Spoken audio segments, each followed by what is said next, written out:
Let me bring this up. So, who here likes Pacific Rim? I love Pacific Rim. Love it. So this was I heard this was happening. I wish I was able to go when I was away.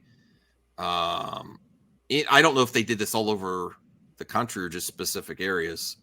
So Guillermo del Toro gets a kaiju-sized standing ovation for Pacific Rim 10th anniversary Beyond Fest screening. I would love to see this in IMAX because I didn't see it in IMAX. I'm sure this movie would do great. Yeah, I wish I saw it in IMAX. Yeah. So, and you get the, I really like Guillermo del Toro a lot. He's one of my, when he does, especially when he does blockbuster movies. But he doesn't really do blockbuster movies anymore. He just does a lot of stop animation. He does a lot of Netflix projects. But guess what? They won't give him money anymore. But someone is. That's why I wanted to show this first before we get into the main story.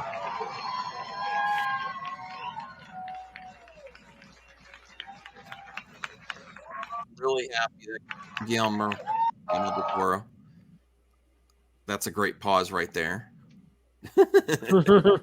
And Blade 2 is amazing. Great director. All right, so now let me bring this up. Have you guys heard about one of his next projects? No, Frankenstein. Yeah, Frankenstein. Yes. And then did you hear what he said about Pacific Rim 2? There is a Pacific Rim. There is a Pacific Rim no, 2. why he left the project. No, I didn't. You should bring that up if you find it. We'll find it. All right, I don't know where that's at to find. All right, why Guillermo del Toro left Pacific Rim 2? Okay. Because they lowered the budget, I would think. Just like he left Hellboy 3, he wouldn't. I'm assuming he wouldn't compromise his vision. Just like Hellboy 3. Like they were like, can you do this for cheaper? He's like, no.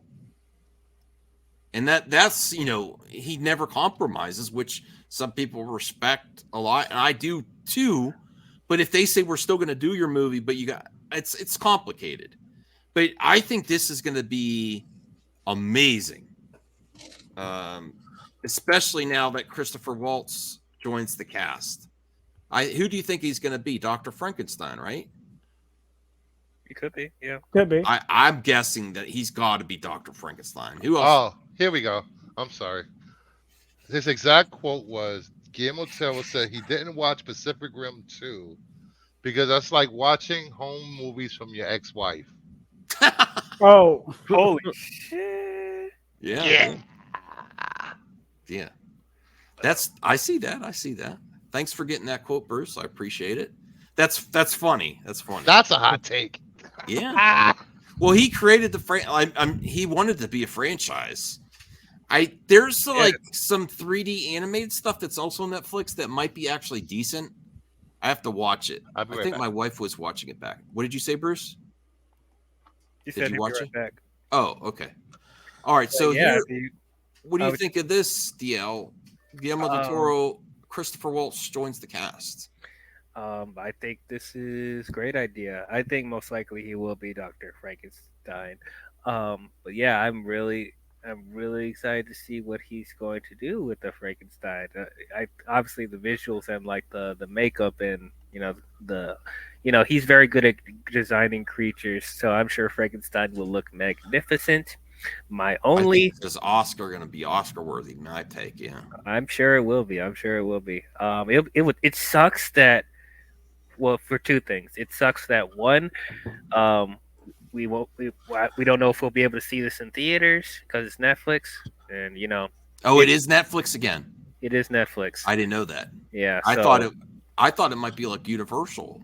That was my other thing, because like it sucks that Universal can't get their ish together and try to redo the Universal monsters again, because I still want to see that happen.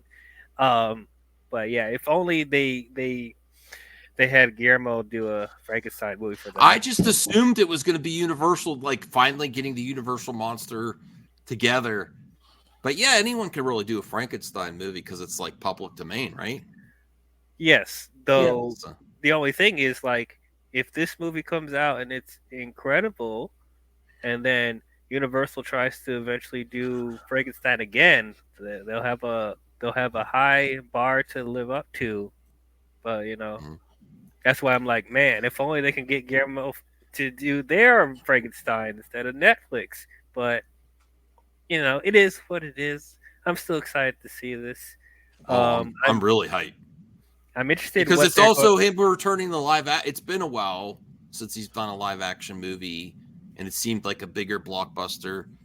So if Netflix, even though what I said about Netflix on the last live stream, if they do more stuff like this, I'm gonna have to come back. But that 22, like going over $20. My whole family's with me. They're like, no, that's too much for one streamer. Yeah, Uh, like my family watches from but my. if they keep announcing stuff like this, I'm like, oh, okay. I mean, yeah, that's the only reason I still have Netflix now because they have they have a bunch of content, and two, they have really big stuff like this, and then Rebel Moon coming out. I'm And hoping it's practical. I think he's going to be a practical. I'm pretty sure it's going to be a practical Frankenstein. I'm pretty sure. Jeff, what's your thoughts on this? Do you like Guillermo del Toro's movie Pacific Rim, Hellboy? Oh, I enjoy Hellboy. Shape of Water. He also did Pan's Labyrinth. I don't know if you've seen that. I've seen Pan's Labyrinth. That's pretty good too. He's done a lot. He did that Netflix Pinocchio movie recently. He's done some stop motion stuff. He did that one animated show, Troll Hunter, that I kind of enjoyed for a while. You a fan of Guillermo del Toro? Yeah, I'm a big fan of his. Do you like monster movies like Frankenstein? Oh, I do. I'm planning to do coming in the future. I'm planning to do some monster movies on YouTube, on Twitch. I'm planning to watch Frankenstein, Dracula, and Wolfman. Cool. All right. So, do you know Christoph Waltz, the actor? He's pretty. Yeah, I see him before. He was in Django. Yes, the Django Unchained. You And mean? the Glorious Bastards. Yes. Yeah. Oh, that scene in there. Yeah. That's the best part of the movie. Yeah. So I love this actor. I can't wait to see him. Brian, what do you think, man? This is. Oh, I forgot to mention. You ever watch Horror Bosses? Watch what? Horror Bosses 2. He was in that. Oh yeah. That's not my favorite. Yeah, he was. That's not my favorite role. I like when he really. Like, I prefer him when he's in like a serious, like, not serious, because then Glorious wasn't. Well, it was a serious acting there. Yeah, when he does more serious instead of more comedic angle. He does a little bit of comedic stuff in that movie too. Yeah. Let me see. Degrassi says Universal only owns their version of Frankenstein's monster. Chloe Zhao is making a sci-fi future western Dracula at Universal. Really? Yeah, I've heard of that. I'm wondering if that's still happening because we haven't heard much from it. Sci-fi western Dracula? That's not gonna be sci-fi bad. western Dracula. Yeah, I liked Eternals. I mean, I'm not like I didn't think it was amazing, but I liked it. I honestly thought I like the only Dracula movie I liked the most so far. It was really good. I thought it was Renfield. Yeah, Renfield was pretty good. Yeah. And honestly, that was probably the only Dracula movie that was good in the past 20, 30 years. But which is why I'm very worried about this Dracula after what Chloe Zhao did with Eternals. But it does sound like a refreshing take with the sci-fi western. I didn't expect much from the Invisible Man movie that came out in 2020. I like that was great too. So it could be another surprise